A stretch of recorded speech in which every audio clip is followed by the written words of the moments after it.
Hey everyone, it's Mark Ling here, and my guest today is a man that has been doing extremely well in a wide variety of different business models over the past 20 plus years. But he's going to be talking about what has been his primary model for the last 23 years. And he's doing almost exactly what he was doing 23 years ago is what he was doing today, and yet still managing to make some crushing numbers doing this. It's quite impressive because it's not every day that you hear about a model, a lifestyle business model that produces regular cash flow that does really well, and yet the model hasn't actually changed that much over the years. Most models have to change and adapt with the time. So this is different. This doesn't involve marketing skills. It doesn't involve like buying traffic, and it doesn't involve things that change all that much. So without further ado, I want to introduce you guys to my friend Ryan. Welcome along. Hey, Mark, thanks so much for having me. Thanks for being here. You know, what I'd like to do is, because I think that I have a way of overcomplicating what is actually quite a simplified model that you have. So without Yeah. me sort of like getting in there and overcomplicating it, I think I'll let you just describe it to people, like what it is that you've been doing, why it works so well, and why it's actually very, very different to what other people may perceive it as. Yeah. So, Mark, one of the things that for me personally, when I first got started back in the early 2000s, the world that we had from internet marketing standpoint was so vastly different. I was incredibly introverted. I was in high school still. I found myself going to the library or to now extinct bookstores like, Borders Books to try and pick up books and learn about the different types of businesses I could start, because I knew that the average path of going to get a 9 to 5 job wasn't the thing for me. I wanted to find something else. I didn't want to go follow in the footsteps of, my parents or my friends' parents. And I found myself being, as someone who's super introverted, being very nervous about the opportunities and honestly a bit stuck. I started to see people talking about real estate, doing multifamily real estate or flipping houses back in the early 2000s. We had just come out of, the tech bubble. And so there was a lot of talk of, selling things direct and all of these things that just seemed really daunting as a young man. And for someone who was terrified of actually selling and having kind of those in-person conversations or lacking the credibility, a hot topic back then also was, speaking from stage or writing a book. And I don't know about you. I mean, when I was 17 years old, those sounded incredibly daunting because I had no real life experience at that time per se. Right. And so it wasn't until I discovered this, hidden little corner of the stock market that my eyes started to sort of light up, because as I started to realize that I didn't have to talk to anybody. I could run this from my parents' spare bedroom where we had our dial-up connection. Mm-hmm. Um, you know, I could do this with the very little money that I was able to kind of scrounge together because I, worked at Dairy Queen. I was a lifeguard at the YMCA. I taught swim lessons, and I could do this, again, starting with very small sums. And I could literally learn about the strategies that some of the most successful investors were using that were unbeknownst to sort of that retail or the average investor. And I could leverage those strategies in a very unique way that has allowed me to now continue to do those exact same strategies for over 2 decades and continue to have success with it.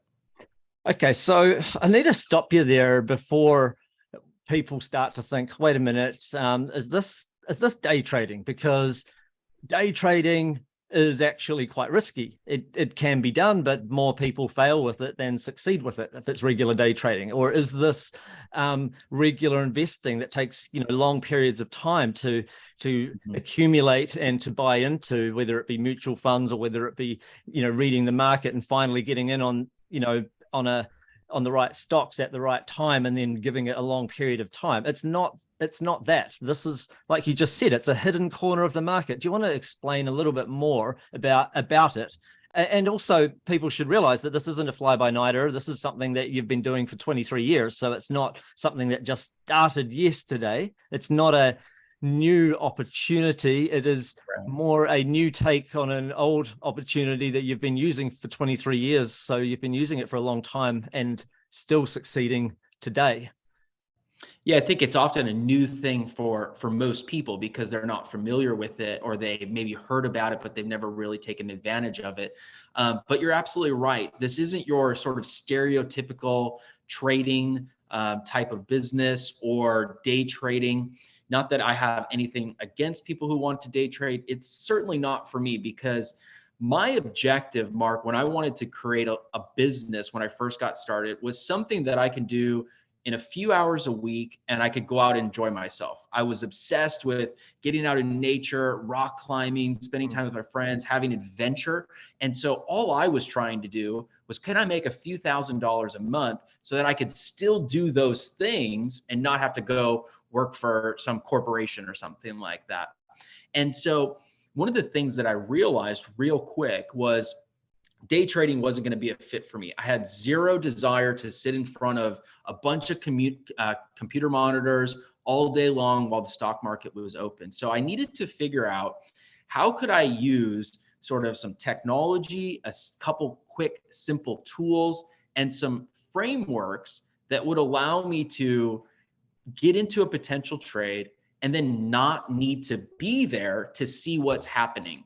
And it's by using some of these kind of stories, is the way I like to think about them, Mark, and frameworks, I was able to sort of orchestrate, unbeknownst to me, sort of this whole ecosystem of a strategy that allowed me to maximize that upside, minimize the downside, but not necessarily need to be in front of the computer to track what's happening. I let technology do all that heavy lifting for me so that I could be out there actually enjoying my life. So there's a couple of questions come to mind for me here. So, you know, the fact that it's been around a long time, and you've been obviously able to do so well for so many years, whether the market's going up, whether the market's going down, but you did say maximize the upside and minimize the downside. So you didn't say, hey, you never make a losing trade. You didn't even say it was regular trading anyway. This is something different. You don't have to watch it. You don't have to time things and what have you. This is different. Okay. And I know you're going to explain it a little bit more in just a sec, but I thought that those are two things to quickly explain to people. So the idea of maximizing an upside while minimizing the downside. Imagine if, in fact, you were telling me off camera just before we hit record, Ryan, you were saying you had one student of yours that was upset because he was only winning 40% of these types of trades. And like I say, they are not day trades, but he was only winning 40% of them, but he still made $5,000 from 10 trades. So he lost 6 of them. He won on 4 of them. He made 5,000. Why is that? Well, it's because if you say, for instance, if you spend $1,000 and you make 2,000, and then on 3 other trades, you spend 1,000 and you lose $100. Then on 3 trades, you went from 1,000 down to 900, and you exited out, you exited out, you exited out, and the one that went well, you maximized it and made 1,000. Well, you've now made $700 over 4 trades. That's a very overly simplified way to explain it, but I just thought I'd just let people understand what that means, because if you can maximize the upside, minimize the downside, and your trades don't depend on the direction. So you could be winning when the market's going down as opposed to up. Okay. Then depending on which way you enter the trade, then it has to open up a world more opportunity for people. Yeah, I think one of the biggest things to realize with this type of business, and it should be such a, sort of this sigh of relief for people, is that you don't have to be perfect, right? We're not trying to get every trade right. We know going in that it's basically going to be impossible to never have a losing trade. And that's totally okay. So our objective, Mark, when we enter a trade, is to always protect that downside risk immediately. So that if that trade doesn't go our way, we're out, we take, the hard exit, immediately get out of that trade and head for the door. Now, again, this is usually handled by some sort of technology automation. So I don't need to necessarily be sitting there to watch it. It's a very simple and easy process to set up, especially for people who are just getting started.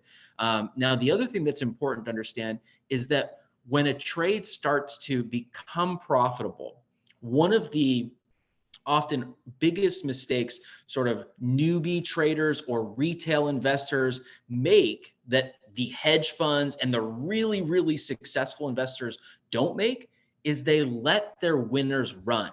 They realize that when they have a winning trade, they let that become the maximum that they possibly can while still maintaining a strong margin of safety.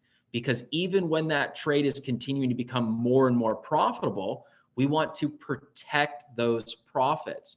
The problem that most newbie investors have is they experience this emotion. They get kind of excited about that they have something successful. So they want to get out of that. They want to protect that profit and take it immediately versus letting it run. They counterintuitively are approaching it the wrong way. So we want to always think about, when you have something good, we want to let it become great if possible. When something is okay or not really working out, before it turns bad, we want to head for the exit. Does that make sense? Oh, it makes total sense. Now, what you're talking about, it is an automated, I wouldn't say it's hands-on. It's more of an automated version of options trading. Then you've been doing this for the last, like I said, 23 years. So I'm guessing that the tools have become easier and easier to use over time. I'm guessing way back then, you must have had to have, like you said, you were reading books and all of this other stuff, but so much of that stuff, I guess because you had done that stuff, you know what the tool is doing for you. It feels like less of a black box to you. So that's why a lot of retail people think, no, I don't trust that because I don't understand it. Whereas you look at it and you probably go, I understand that. That's why I'm doing it. Yeah, exactly. I think for the stock market, for a lot of people, is a black box. They don't understand what's going on, or they maybe have misconceptions. Like when I first started, I really thought, you had to be this technical wizard to do well in the stock market. And I didn't realize that you didn't need to be good with technology at all, and when I first got started, as sort of embarrassing as this is like I couldn't even type on a keyboard. I was the hunter and pecker with, my two fingers. And the beauty of this is, Mark, is that once you learn a specific skill like this, you can just rinse and repeat it continually over time. And I think for a lot of people, this should be, again, just such a sigh of relief, because in many other types of business models, things are changing fast and they're just changing faster and faster. So there's a lot of great ways to build successful businesses online. I've done many of them and I still run some of those businesses. But the one thing that I've always loved most about this business model is that once I started to understand how I wanted to utilize options, this little hidden corner of the market, I figured that out. I built sort of this playbook with the help of, books, some mentors and stuff, and I adapted and created my own structure. And now I can simply rinse and repeat that. And that's what I've been doing since the early 2000s. And my hope is that as long as I'm still alive, I can continue doing that for decades and decades to come. So to reiterate, again, I think simplicity matters, and understanding just sort of a handful of things. There's a million ways to do a million different things, but all you really need is one or two key things that you focus on. I got caught up, and this is nothing like this, but I got caught up. I had I had somebody recommend that I have a look at this binary options thing about, must be about 8 years ago, and it ended up being this total and utter scam. I ended up losing. First of all, I put in $7,000 in to test it, because I want to test the model if I'm going to either share it with other students or anything like that. I thought, I'll test this. And then it turned out to be a scam, because they kept on wanting more money and all of this. And, I think if anyone's had that kind of experience of options trading, and that was the binary options, something totally different to this, that's just gambling really.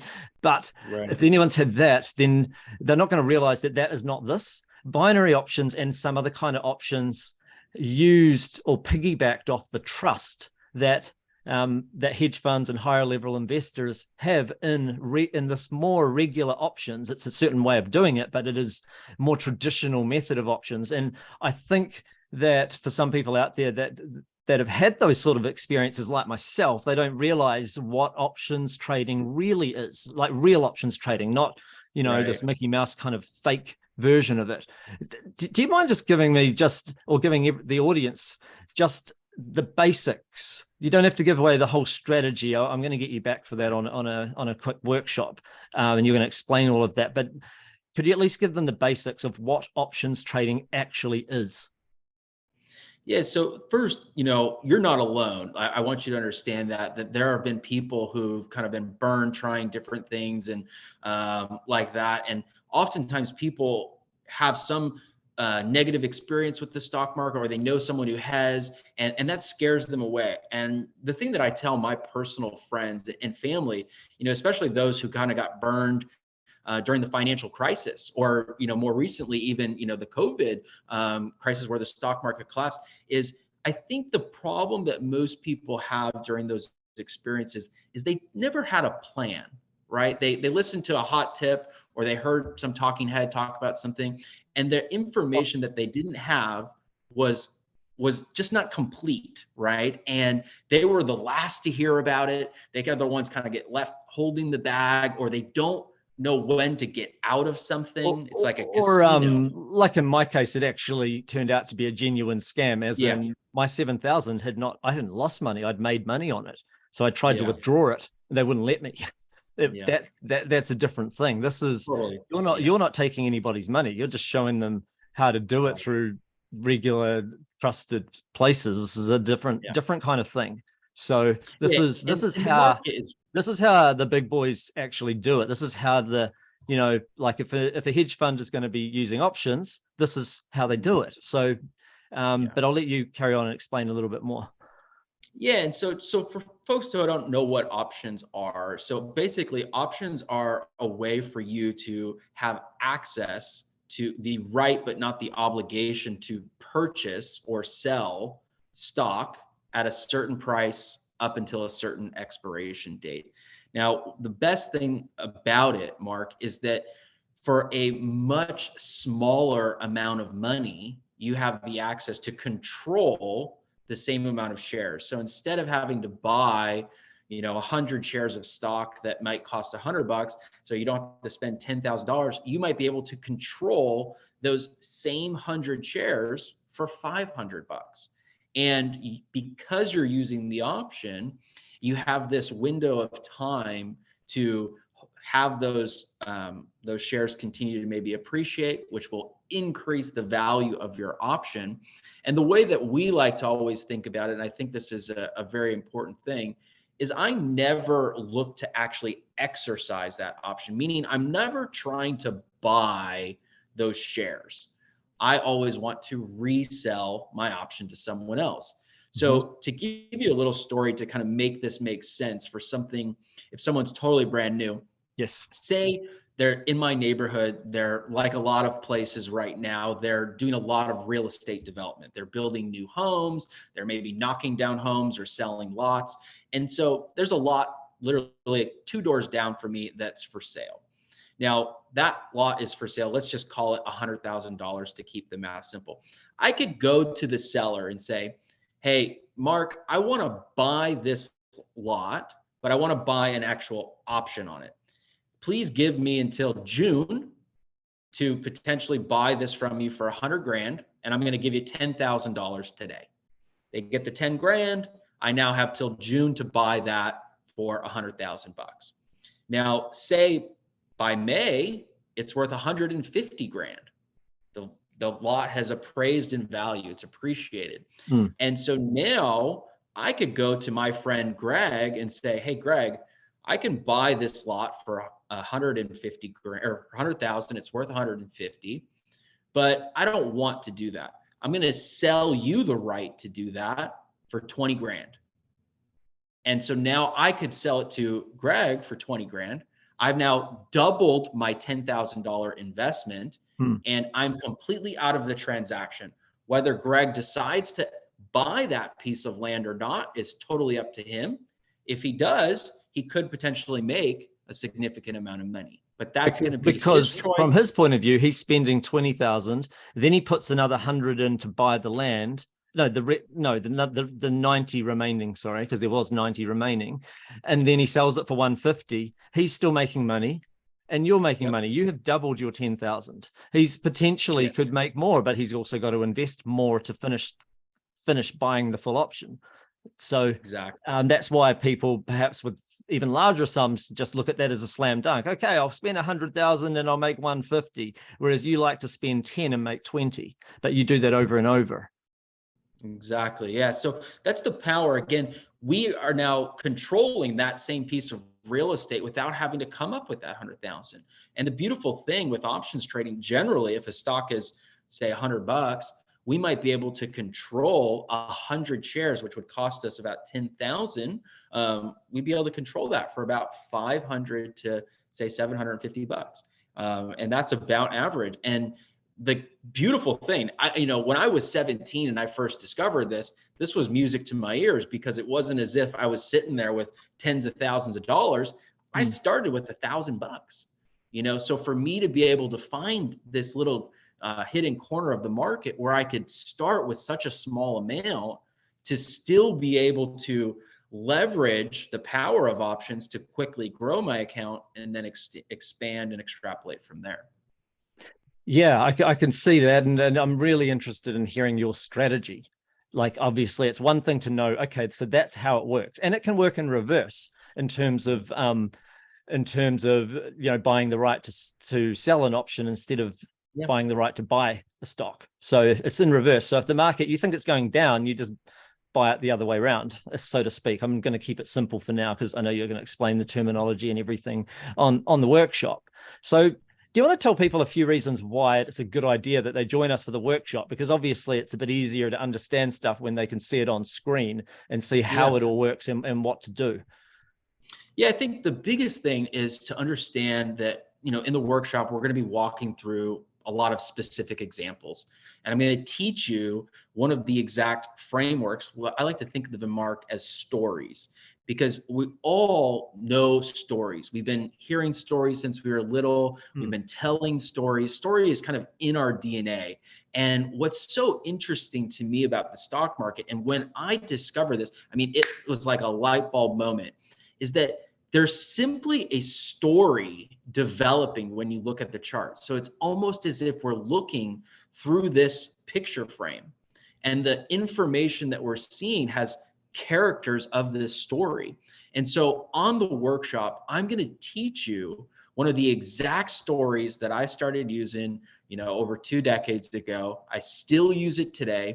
I'm going to teach you the exact characters of that story and how you can use those characters to understand when you will enter a trade and when you would exit a trade. So you're going to get sort of that exact playbook so that you can hopefully go out there and implement that yourself. And I'll teach you sort of the technology that I use to be able to maximize that upside as well as minimize that downside risk in any trade that you enter following these strategies. That sounds awesome. And like we say, it's not traditional trading. This is not day trading. This is not even investment in terms of you're not buying shares to hold on to for years and years. This is different to that. It's a cash flow model. It's the kind of model that somebody uses because they are wanting to have something that allows them to spend money to make money, spend money to make money. And it doesn't involve needing to start with large sums either. You can play around with it with relatively small sums, which I think is kind kind of good, actually, to be honest, because then you can really test, is the strategy working for you without actually burning a hole in your wallet, Yeah. and I think that's good. So I think, guys, it's really important if you're at all interested in being able to spend money to make money using a relatively simple approach that involves letting the software do a lot for you.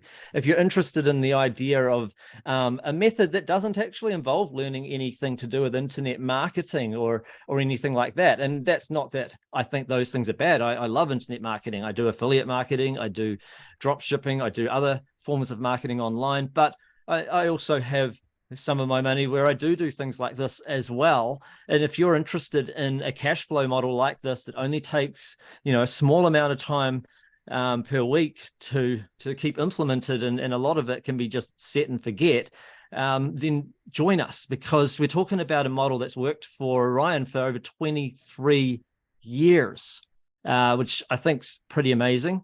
And so he's got a lot of expertise to share with you guys. Ryan, have you got any final words? Yeah, the last thing that I would say is, if you're already building a business and you've had success with it, or you're kind of really have your teeth, sunk into another business model, this is likely still for you.